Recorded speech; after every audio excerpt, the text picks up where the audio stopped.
চরম বিষণ্ণতায় একাকিত্বের আক্ষেপে যদি নিজের অস্তিত্ব ধীরে ধীরে ক্ষয়ে যায়, তাহলে ধরে নেওয়াই যায় এই পৃথিবীতে কেউ কারো নয়, কেউ কারো জন্য নয়। নির্দিষ্ট কিছু অভিমান, কিছু অভিযোগ আর কিছু দীর্ঘশ্বাস একত্রিত হওয়ার পর নিজেকে হারিয়ে ফেলে মানুষ।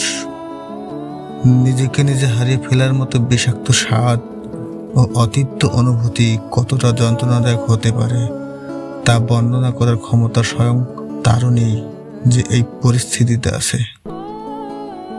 ভেতর থেকে কতটা ভেঙে যাওয়ার পর আর কিছু ভেঙে যাওয়ার ভয় থাকে না, কতটা আঘাত নিজের মধ্যে পুষে রেখে দিলে বিচ্ছেদের ব্যথা স্পর্শ করে না, কতটা স্বপ্ন অসম্পূর্ণ রয়ে গেলে আর কোনো স্বপ্ন থাকে না তা অনুমান করার ক্ষমতা কারো নেই।